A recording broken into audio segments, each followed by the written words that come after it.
Welcome back to the lesson of Microsoft PowerPoint. In this lesson, we're going to show you about the Design tab in Microsoft PowerPoint and how you will be able to use it.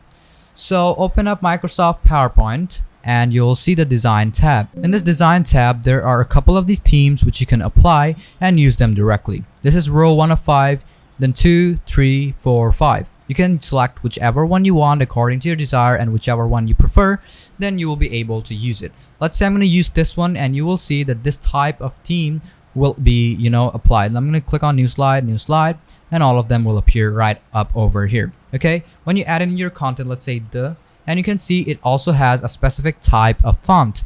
So that is what a Design tab actually is. Okay. I'm going to click on this, and you will see all of them will appear something like this. Okay. Now you can see that all of them has a specific type of design. When you click on this, it is something like this. And you will also see that each of these designs has different variants. Okay, you can select which type of variant you want. Okay, even from here, this has different type of designs which you can actually use. Okay, so next what I'm going to show you is going to be the slide size.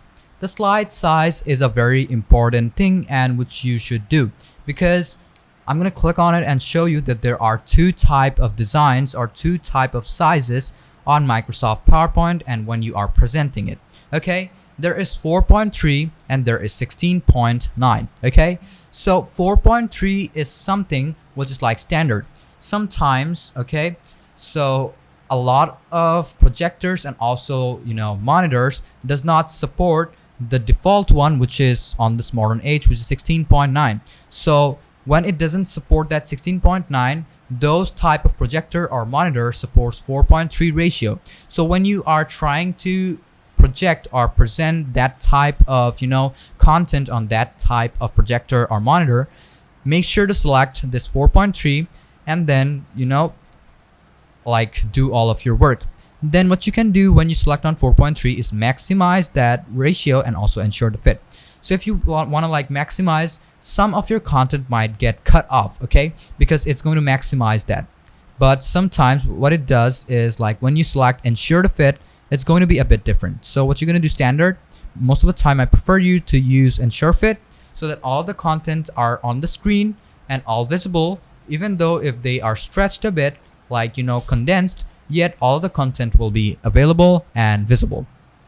And after you're done, just go to 16.9 because that is the default ratio. But if you want default type or maybe custom slide size, you can click on custom slide size and then you can select on whichever one you want. Eventually portrait or even if landscape. If you want notes to be portrait or landscape, you can also do that. Let's select portrait now and you will see that it is now portrait. But if you don't want that, just click back to widescreen, ensure to fit, and that will be reverted back to its default self, how PowerPoint presentation is.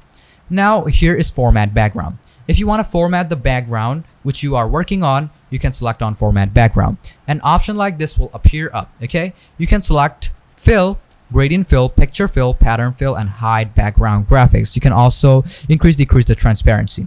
So what I'm going to do is going to be solid fill. When I click on solid fill, you can change the color. Let's say I'm going to click on here and you can see all of them has the solid color. Okay, now what I'm going to do is going to be a bit different. So what I'm going to do is change it to gradient fill. When I click on gradient fill, you will be able to customize the gradient according to your desire. Okay, you can see something like this. Okay, different type of color even if you want to do that. Let's say I'm going to change the direction to be something like this and it will appear to be something like this. Okay, you can apply to all of the slides all together and all of them will have the same type of configuration and modification. Okay, now we have is picture or text fill. If you want to add texture, you can also select texture and all of the texture will be appeared on each and every one. Just press on apply to all and that will be it. But if you don't want any of those, just click on reset background and that will be reset back to its reverted self. If you want picture, what you can do is click on over here, okay, or maybe something like select on photo, select the photo, color photo, and all of those, and it will you will be able to select the picture. Okay, first off, what you have to do to select the picture is going to be click on insert, select from stock images or online pictures, whichever one you want. Let's say I'm going to select from my file.